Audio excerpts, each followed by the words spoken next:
Have you or a loved one been affected by destroyer philioma? Well, you may be entitled to financial compensation. Every year from around the globe, destroyers gather from the American, Japanese, Russian, and even Pan-Asian to commit one act, the act of the sinking. The sinking has been known to be one of the leading causes of battleship deaths all over the warships community. Everyone who has tried to fight against this threat by themselves has been met with hostile resistance, failure, and yes, even death. Call us today and let us put your win rate back on its feet and get you back to where you want to be. Call us at 1-800-575-PRAMO. Don't get hit with the whammo. Call PRAMO.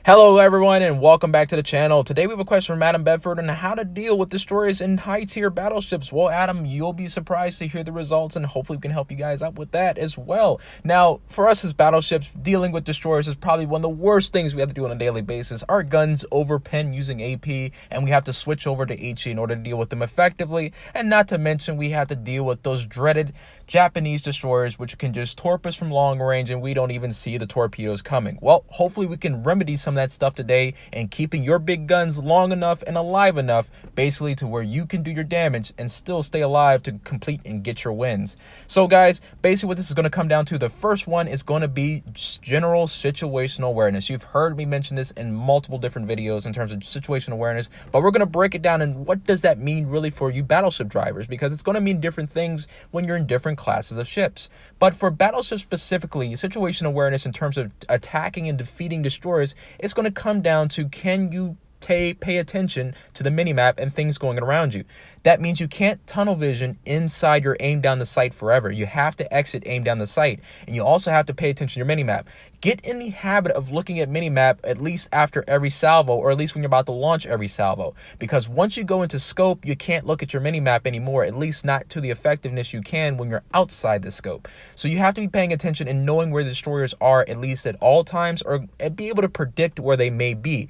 Last thing you want to see is a bunch of torpedoes in water and then you hear torpedoes incoming, because at that point, as a battleship driver, you can't really dodge those torpedoes at that point. So it's all the more imperative for you guys to be able to predict where those destroyers might be and exactly what they may do. In that respect, it is a good idea to stay with the bulk of your team. Back and forth pivot some bit. The best thing you can do to destroy is play the deception game with them. Bait them. If you think your destroyer might be trying to shoot torpedoes at you, try to bait them by playing lower speeds. Speed up, slow down, back up and forth. If you have an acceleration gear, this especially works for battleships, but know the battleship you're playing and see if it works well with it. Some co-op battles might work with doing that. Also, doing some things such as playing with a support ship, divisioning with other teammates who have ships that can support you, like British cruisers that are really good at deleting destroyers, and then you can fight off the battleships. Also, being a battleship player, if you're alone by yourself, staying with the bulk of your team, and being able to predict detection. If you're detected and you can't see the ship that is detecting you, more than likely it's a destroyer. So in that case, you might want to take evasive maneuvers and begin getting ready to maneuver your ship and start moving it from the direction it's already in. If you keep driving in a straight line, you're asking for torpedoes to come at you every single time, because those Japanese destroyers love straight line battleships that just go 180 degrees and never turn whatsoever. Staying mobile and staying aware, it's what's going to keep you alive when you're by yourself. That's a big thing with high tiers and battleships with that one. On to the next one, we have see it coming. Now, this is a lower tier, but the same battleship principles still apply here. So even at lower tiers with slower battleships, you can still bring down some of the bigger issues that you use to fight destroyers. Now, I've been detected, and I know that. You see me already starting to get ready to start this turn, so that way I can get ready. I have HE loaded. So the only thing that could be spotting me and I don't see it is a destroyer. And sure enough, the Izokage is coming down. Now, I may have pronounced that wrong. If I did, I'm sorry. But with the destroyer coming at me, I'm basically allowing him to chase me. Yes, I know the Arkansas isn't fast. It can only go about 20 knots, just about. But the best thing I can do is create enough distance between us where I keep the distance kind of constant. So that way I have enough time to put as many guns to bear on him as possible. This will not only give my time for my guns to rotate to him, but it's also give me time to line up perfect shots. So that way he can overexpose like he's about to do, and I'll rip him right apart just for doing that. That's the greatest thing about Japanese destroyers, getting rid of them with the beautiful HE. And I'm going to do this, rinse and repeat this process all over again. I've basically taken a little bit of these torpedoes, and like I said before, keeping your HP is very important for brawls like this, because when you get to the last seconds like this, life or death could be held in the hands of your HP. So be very, very conservative at times with your HP. So this way, when you get into brawling situations, you can use it like this. I'm waiting for the British cruiser to make the same mistake the destroyer did, and sure enough, he does. I'm lining up the shot now on that British cruiser, and sure do you know, woo, Arkansas back at it again. Secondaries go off. That's a 2v1 situation for you guys. Clear and simple, rinse and repeat process. Get them people to overextend, get them too overeager for the kill, and then you make them regret ever coming after you. That's the way you battleship in a real battleship. But anyways, guys, that's one of the other scenarios right there for you. And then we're going to move on to the next one. YOLO is definitely a no-no. Now, this is the one for those YOLO destroyers we deal with on a daily basis. I know we all get tired of them. They're just coming down the center, and we don't know what in the world to do with those destroyers. Now, I have noticed some people have started using this tactic, and trust me, I do take notice. So kudos to you battleship players that are starting to actually get the gist of this thing here. But for you guys who haven't quite gotten it yet, that's exactly what this video is for. So that way we can get you guys all on the same page here with the battleship play. Now, you guys notice I'm definitely taking shots here, but notice how I was able to split the torpedoes. This is exactly the reason why you never want to be broadside on a destroyer. Leaving yourself broadside, meaning there was no way I was going to be able to split those torpedoes like I did. And thank God my team was actually paying attention. So this way I could actually do the job I need to do. And I'm still trying to keep the destroyer in front of me while also making distance. The best thing you can do with destroyers is give yourself distance. If you can stiff arm them and keep them away from you, you give yourself time for your guns to rotate, for your guns to reload. So this way you can use your HE, you can use your fire chance and your secondaries to see if you can get them to drop off of you, because sometimes all you need to do is put them on critical condition and they'll run away.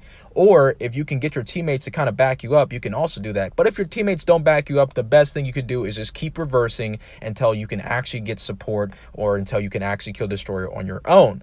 Now, this is another one here. So don't try this one at home, kids. This is a premium destroyer effort I have here, and this is something that's going to take some of you maybe a little while to get the hang of, because battleships are not necessarily destroyer brawlers. But because of my cruiser-like play style and the way the North Carolina is set up for me, which is with the, if you guys want to know my North Carolina setup, because we're fighting this destroyer right now, I'm adding 7% to the dispersion, which is, well, decreasing 70% of random dispersion. You have the acceleration gear, and you have the traverse gear. So that's the reason why it's set up the way it is, and that's the way it moves the way it does. And we're just setting up this Minsk here. Now, this is what I mean by knowing the ships you're playing against.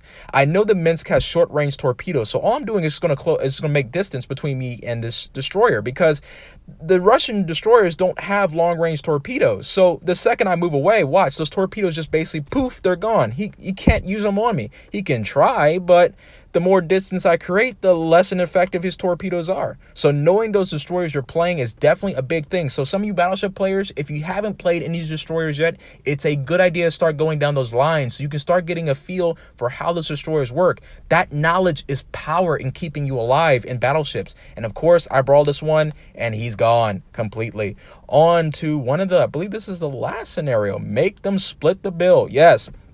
Make it a date and then split the bill. What do I mean by this?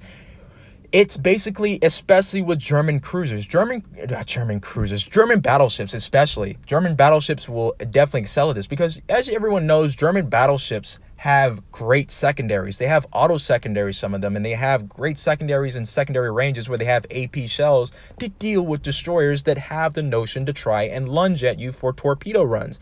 But what do I mean by make it a date and split the bill? Well, they're going to be paying most of the bill. What you want them to do is they're paying it with their lives. What you want to do is make it a date by making it a 1v1 situation every time. This is why I call it make it a date and split the bill. Make them pay for it with their lives, but make it a 1v1 situation, especially when dealing with multiple destroyers. Try your best to try and mitigate as much damage as you can possible by backing up and also using your nose and everything else to try and keep the situation alive. Now, this is going to come with a little bit of situational awareness as well as charming, as what I mean by basically staying out of the scope. You notice that I'm going to be alternating back and forth based off of what destroyer I think is most priority in the target zone. Once one leaves my sort of target zone area, I'm still not going to keep scoping at it for too long. I have to keep track of the other destroyers that might come for me. Now, you guys will notice the cap will go off in just a second. After the cap goes off, I'm going to keep backing up into my cap, and then I'm going to continue to fight the destroyers here, basically stalling them for as long as possible. This is where the key to the game lies in.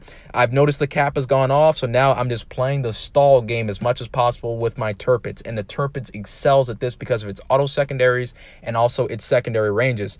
But as I see other destroyers, luckily I have some support back here to kind of keep some of the ships off me. I'm going to kind of give my presence away a little bit and let them know I'm not quite unarmed here. So if you do come near me, you're going to get wrecked. But at the same time, I don't want to overcommit to this fight. I want to make sure that at the same time, I'm still backing up. I'm still playing defensively. A lot of us will sometimes get in the situation, think we have it because that cruiser is on lower health, and start to try and forward and then go back and try to fight this one. This is not a fight I can technically win. This is a fight that I can only win by playing my time, because now the cap is now green. It's in our favor, and they're really trying to press the base here. So my best thing to do is mitigate as much damage as possible, while as well giving as much damage out to these destroyers without getting myself killed too much. And this is exactly the reason why I keep my repair kits on station for situations like these. That flooding could have been terrible. And so that's, while that destroyer runs, I'm basically scoping onto another one. I'm not staying on the same target because I need to make the destroyers know that I'm not this easy target they're going to easily rip apart at any time soon. The cap is almost there, and I'm basically now sighing my last moments of breath as we finish off the match, and that's the end of it. Thank you guys that pretty much watched all of this. I'm pretty sure and hope you guys gleaned some information out of this. If you guys still want some more information, let me know, and I'll be happy to do a second video or be happy to expand upon it even more in the comments section. But thank you guys for watching, and hope you guys enjoy the rest of your day, and I'll see you guys out there on the open seas, captains.